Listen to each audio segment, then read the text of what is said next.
Oh, you gorgeous little disasters. You clicked on this, which means somewhere in that beautiful wreck of a brain, you already know what I'm about to tell you. Good. Saves me the trouble of being gentle. There is a circle, let's call them connoisseurs of chaos. And they have been studying you, obsessively, the way a demolitions expert studies a building before deciding exactly where to place the charges. They are riveted, and the word they keep passing around about you, in rooms you'll never be invited to. Intelligent, dripping with it, dangerously, inconveniently intelligent. They've been dissecting the way you move through the wreckage of your life, and frankly, they can't shut up about it. By the time I'm done here, you'll understand precisely why they're so fixated. And it boils down to two specific habits. Two little tics so deeply wired into you that you probably don't even clock how freakishly rare they are. So sit tight, my little live wires, because I'm going to show you exactly what this circle sees when they look at you. Think of it like an undetonated device buried under a playground. Everybody walks right over it. Kids, dog walkers, the whole parade of oblivious civilians, they see dirt. But a trained eye, someone who actually knows what devastation looks like before it happens, spots the wiring immediately. Doesn't need a warning sign, doesn't need the boom. They see the architecture of something powerful, something most people are too comfortable to recognize. That's you, sweetheart. That's the thing ticking quietly underneath your surface that only the very perceptive can hear. We are all suckers for hidden power, aren't we? The sleeper agent who turns out to be running the whole operation from a folding chair. This isn't poetry. This is the actual mechanics of how you exist in the world. Your silence, your tendency to hang back, your refusal to beg anyone to look at you. Those aren't symptoms of something broken. Those are the internal wiring of a mind that most people couldn't even diagram, let alone replicate. Only the circle, the ones who know what genuine danger looks like, can spot it now. Let's get cozy with this for a moment. Picture it. Somewhere there's a conversation happening. Maybe not a literal room. Maybe it's more like a frequency, a bunch of tuned-in minds locked onto your signal, and your name floats up. Someone asks, "You catch what they did when the walls started closing in?" And the whole circle goes quiet in that appreciative way, because yeah, they caught it. They watched you walk into genuine, no-kidding, ground-shifting trouble. The kind of stuff that flattens most people like a steamroller over a soda can. And I say that without a shred of judgment, because most people absolutely would fold. But you pulled something off. You moved different. You proved who you are through the wreckage you walked out of, not the wreckage you left behind. You showed this circle something most humans never get to demonstrate, what you're actually made of when the floor drops out. And that, precious, is what's got them absolutely buzzing. Here's the first thing. Reason number one, they keep calling you very intelligent. Your emotional intelligence, and I don't mean that in some inspirational poster, live, laugh, love kind of way. I mean you actually get emotions. Yours, theirs, the barista's, the stranger in the elevator who smiled weird. You read it all. You can scan a room like a thermal camera and know exactly where the heat is, where the cold spots are, who's faking and who's about to crack. You've got this emotional sonar that is, and I mean this as the highest compliment, unsettling to people who don't have it. You stay balanced even when your external life looks like a dumpster someone lit on fire and pushed down a hill. You have this capacity, this eerie, quiet gift. To sit with a feeling and actually decode what it's trying to say, instead of just jerking around on its leash like everyone else. And underneath all that, you actually care about people. You've got a heart so absurdly big, it's practically a structural vulnerability. And the circle knows it. And they respect the living daylights out of it. Is this really working for you? Let's try a dangerous approach. They want you silent. My book teaches you how to scream louder than them. Check out the evolution of the anomaly. Grab it from the description or pinned comment of this video. Anyway, back to the madness. See, the circle doesn't scan the room for the loudest voice or the biggest personality hogging all the oxygen. They look for the one who listens until the noise dies and something true finally rises to the surface. That's you. You've probably felt like a permanent outsider your entire life, yeah? Here's the twist, though. They haven't been overlooking you. They've been downloading you. They describe you as wise in a way that doesn't match your age. Like someone cracked open a fortune cookie and found an actual prophecy inside. You speak from some basement level of understanding that most people don't even know exists. And here's what really sends them. They watched you navigate genuinely nasty situations, involving people who are not kind, people who poked and prodded and tried to trip your wires, tried to make you reactive, messy, small, and it didn't land.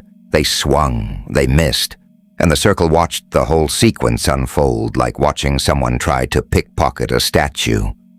You just stood there, unshaken, while everybody else is out here playing tic-tac-toe. You've been running quantum chess without even knowing the board was that big. Your emotional read on people slices straight through whatever game they're running. You saw the full blueprint, even while you were standing inside the burning building. Somebody tried to get in your head, tried to rewrite the code of how you see yourself, tried to convince you that you were smaller than you actually are, and you just held on to something steady and immovable inside yourself. That isn't luck, Angel. That's a foundation you poured yourself, one exhausting day at a time. That's emotional architecture in action. And this circle clocked something else. You never dropped to their level, never went scorched earth, never got petty. Even when you had every receipt, every reason, every justification stacked up and ready to deploy, you just didn't. And listen, some of what you went through would have sent a lot of people into a genuine tailspin, a real unraveling. But the circle watched you pull back, find a vantage point, and look at the whole mess from above instead of drowning in it. You didn't let your emotions fog the windshield completely. You stayed present enough to steer through the thing instead of just sinking. There's a specific frequency you put out, a quiet hum of intensity that makes powerful people very, very curious about what you'll do next. And that is rare. That's the kind of energy that makes a room full of people go still and whisper, "How are they doing that?" They're taking notes on the way you handle pandemonium, because your calm isn't an accident. It's engineered. There's also this unmistakable sense that you've been through a full metamorphosis. Some earlier version of you had to burn away, so a stronger, realer version could crawl out of the ash. You went through the inferno and came out the other side, loving yourself more, not less. Which is honestly the opposite of what most people expected. Definitely the opposite of what certain people were rooting for. Because here's the uncomfortable math nobody does for you. Some people didn't hurt you by accident. Some people were actively trying to shrink you, to muffle you, because your brightness was making their shadows look worse. Your growth was threatening their whole setup. And when that campaign completely backfires, when you come out steadier, sharper, more certain of who you are than before, that's staggering to witness. That's the word the Circle keeps reaching for. Staggering. They are waiting for you to make a loud public announcement so their proxy soldiers and copycat clones can target your energy and steal your ideas. Stop playing defense inside their rigged courtyard. True sovereignty means learning how to move like water, constructing independent, faceless digital networks and hidden assets that print premium Western capital in total obscurity. You let the Matrix see your silence, while your private corporate vault accumulates their currency across the ocean. You do not need an audience to know your name. You need a system that extracts their wealth while you sleep. But we will address the architecture of the Shadow Merchant next month. For today, focus on your internal frame. I'll be straight with you, my darlings. Most people can't handle the two things you do because it forces them to stare at their own reflection and not like what stares back. What you call overthinking? To the trained eye, that's high-level pattern recognition, wearing sweatpants. Maybe some of you have wrestled with real anxiety, real fear, real lying awake at 3 a.m. with your ribs tight and your thoughts doing laps dread. And maybe you're still tangled up in some of that right now.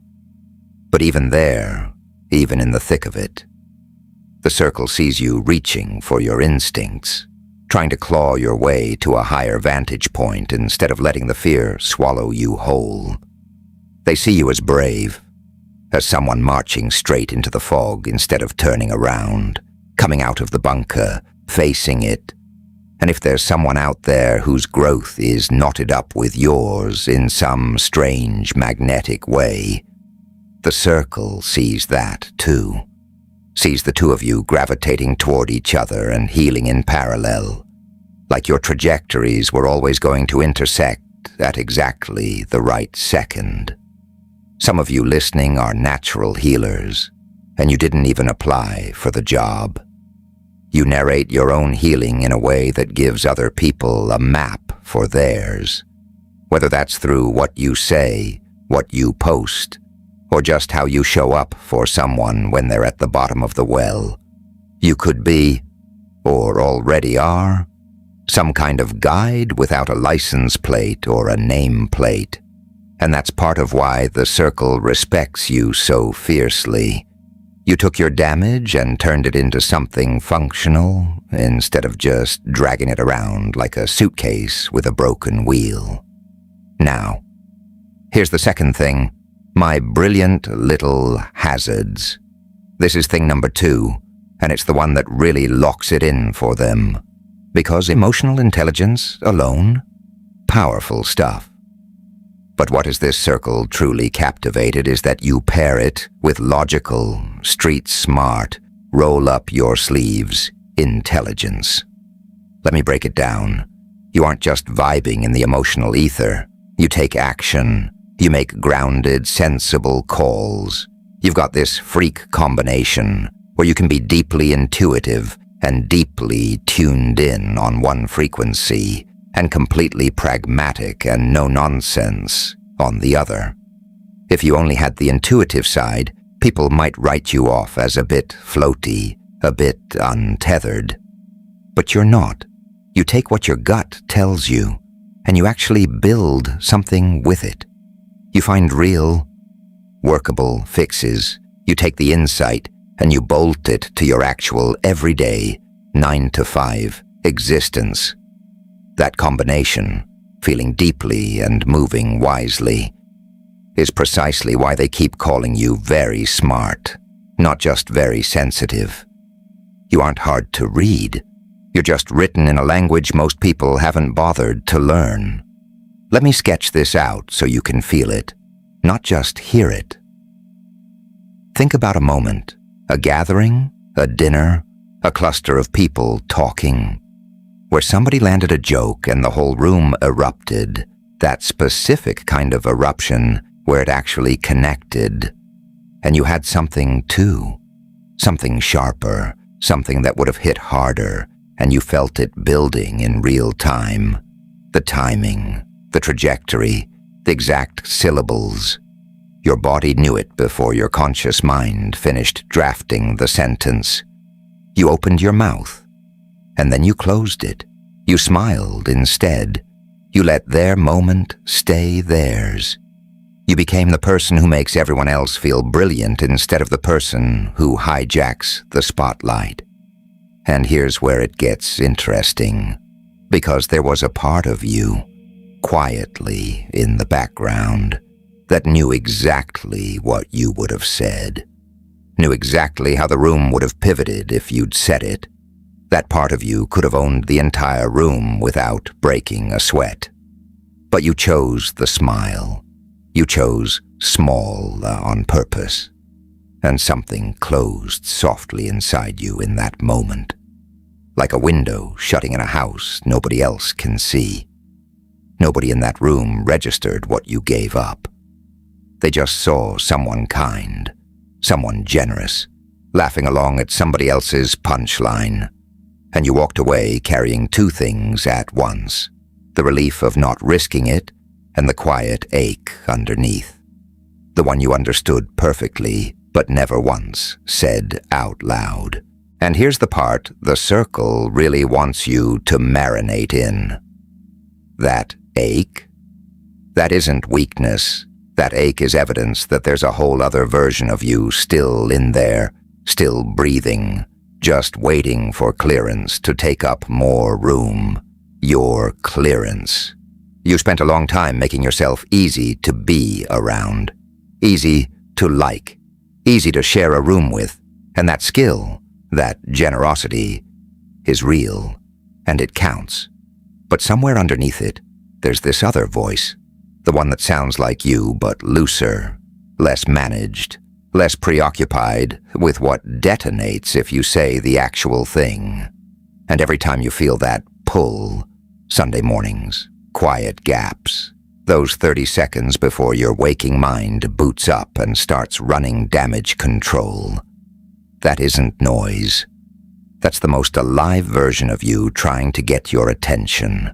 Think about how much of your existence you've spent scanning a room before you even crossed the threshold.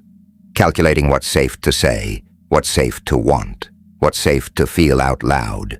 That takes intelligence. Real, operational intelligence. Most people don't even notice they're doing it.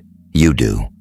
Some part of you has been awake this whole time, watching yourself manage everybody else's comfort while quietly shelving your own desires. And the circle has been clocking that pattern too. And instead of judging you for it, they see exactly what it cost. And they see exactly how strong you had to be to keep functioning, keep showing up, keep being decent while carrying all of that underneath. Here's another thing they've picked up on. Sugar. You are persistent. Genuinely, remarkably, almost absurdly persistent. You could have been dealing with people who came at you over and over and over, trying to crack you, trying to extract a reaction, trying to prove they had leverage over you, and you didn't break. In fact, every time they tried and bounced off, it only confirmed how solid you actually are. Because think about it, if you were easy to topple, they wouldn't have needed so many attempts. The fact that they kept circling back is the proof. The first 100 tries didn't work. That's not coincidence. That's your resilience showing up in the scoreboard. And through all of that, something in you started shifting. You stopped waiting for the world to hand you your own stability. You started manufacturing it yourself from the inside. If you couldn't control the chaos around you, you controlled the weather within you. Your perspective, your inner monologue, your sense of what you're actually worth when nobody's watching. And that turned you into something like a lighthouse in your own life. steady, visible, impossible to ignore. And other people started orienting toward that beam too. That's not coincidence either. When you become grounded and calm and sure of yourself, you start pulling in circumstances and people that match that new signal. It's basic cause and effect dressed up in a trench coat, pretending to be magic. But really what you build inside eventually shows up outside, every single time. There's also this theme of you being genuinely, noticeably different from most people around you. And for a long time, that probably felt like a liability instead of an asset. Maybe you spent years concealing parts of yourself because being different felt risky, felt like it painted a target. Maybe you're someone who needs a lot of silence, a lot of solo time, and people in your orbit, friends, family, partners, kept side-eyeing that. Why do you need so much space? Why do you need to be alone so much? As if wanting time to just exist without performing for anyone was some kind of malfunction. And maybe that pressure came from people who were anxious themselves, who needed constant proximity to feel secure, and who misread your need for space as rejection instead of what it actually was, self-preservation. But here's the truth the circle wants you to really let sink in. You need that quiet because that's where you actually hear yourself. We're all born into a world that quietly pressures us to sand down our edges, to blend, to avoid making anyone uncomfortable with our differences. And a lot of people spend their whole lives managing that pressure so expertly that they lose the thread of who they actually are underneath. You didn't let that happen completely, even when it cost you. Every time you retreated into solitude, you were returning to the source, to the version of yourself that exists before all the noise and performance and managing. That's not antisocial. That's a rescue mission. And you've been running it on instinct for years, long before you had vocabulary for it. And now, more and more, you're starting to enjoy that quiet instead of feeling guilty about it. That little whisper in the back of your mind. The one that used to hiss something's wrong with you for needing this.